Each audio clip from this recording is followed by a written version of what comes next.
রাজনীতিতে কখন যে বন্ধু শত্রু হয় আর কখন মিত্ররা প্রতিপক্ষ হয়ে দাঁড়ায় তা বোঝার উপায় নেই।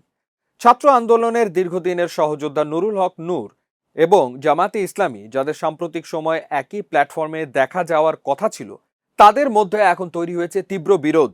নূর সরাসরি বলছেন জামাতকে নিষিদ্ধ করতে হবে। হঠাৎ নূরের এই অবস্থানের পেছনে কারণ কি? কেন তিনি জামাতের নাম থেকে ইসলাম শব্দটি বাদ দেওয়ার আহ্বান জানালেন? আজকের ভিডিওতে আমরা বিশ্লেষণ করব নূরের এই ইউটার্ন বা কঠোর অবস্থানের নেপথ্যের গল্প। সম্প্রতি গণ অধিকার পরিষদের সভাপতি নুরুল হক নূর কুষ্টিয়ায় আহত সোহানুর রহমানকে দেখতে গিয়ে জামায়াতের বিরুদ্ধে তোপ দাগেন। তিনি দাবি করছেন জামায়াত শিবির এখন জালেম সংগঠনে পরিণত হয়েছে। নূরের মতে শুধু আওয়ামী লীগ নয়, জামায়াত শিবিরও ফ্যাসিস্ট মানসিকতা বহন করে।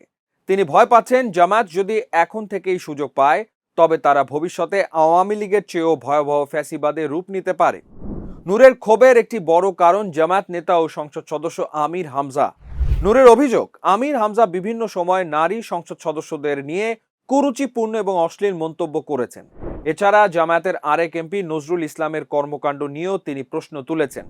নূরের ভাষায়, জামাতে ইসলামী ইসলামের লেবাস ব্যবহার করে ইসলামেরই সবচেয়ে বেশি ক্ষতি করছে। এজন্যই তিনি জামায়াতকে তাদের নাম থেকে ইসলাম শব্দটি বাদ দেওয়ার চ্যালেঞ্জ ছুড়ে দিয়েছেন। ডক্টর মোহাম্মদ ইউনূসের নেতৃত্বাধীন অন্তর্বর্তীকালীন সরকার ও তার কার্যক্রমের তীব্র সমালোচনা করে নুরুল হক নূর অভিযোগ করেছেন যে এই সরকার জাতির সাথে প্রতারণা করেছে এবং জামাতে ইসলামীকে ক্ষমতায় আনার সমস্ত পথ সুগম করেছিল। তার মতে বিগত সরকারের নীতি ও ডিসি সেটআপের প্রক্রিয়াগুলো মূলত একটি বিশেষ উগ্রবাদী গোষ্ঠীকে পুনর্বাসিত করার লক্ষ্যেই পরিচালিত হয়েছিল, যার পরিণতি হিসেবে আজ বাংলাদেশের রাজনীতিতে বড় ধরনের নেতিবাচক প্রভাব পড়েছে। ছাত্র রাজনীতি ও তরুণ প্রজন্মের ভূমিকা নিয়ে হতাশা প্রকাশ করে নূর আরও বলেন, ঢাকা, জাহাঙ্গীরনগর ও চট্টগ্রাম বিশ্ববিদ্যালয়ের মতো উচ্চশিক্ষা প্রতিষ্ঠানগুলোতে যদি সুবিধা বা দলীয় স্বার্থে একটি উগ্র চিন্তাধারার শক্তিকে প্রশ্রয় দেওয়া হয় তবে সেই তরুণদের হাত ধরে দেশে পরিবর্তনের কোনো স্বপ্ন দেখা যায় না। নূরের এই অবস্থানের পেছনে রাজনৈতিক ও আদর্শগত কয়েকটি গুরুত্বপূর্ণ কারণ রয়েছে।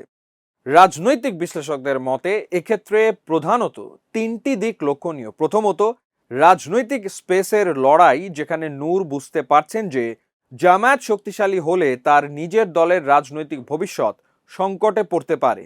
দ্বিতীয়ত, আদর্শিক দ্বন্দ্ব, যেখানে গণ অধিকার পরিষদ একটি উদারপন্থী রাজনৈতিক ধারা বজায় রাখতে চায় যা জামায়াতের উগ্রবাদী রাজনীতির সাথে সরাসরি সাংঘর্ষিক।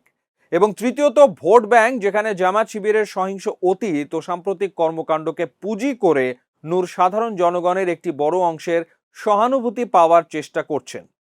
নিজেকে প্রগতিশীল, উদারপন্থী ও উগ্রবাদ বিরোধী শক্তির একজন সোচ্চার মুখ হিসেবে প্রতিষ্ঠিত করার তাগিদ থেকেই তিনি এই অবস্থান নিয়েছেন।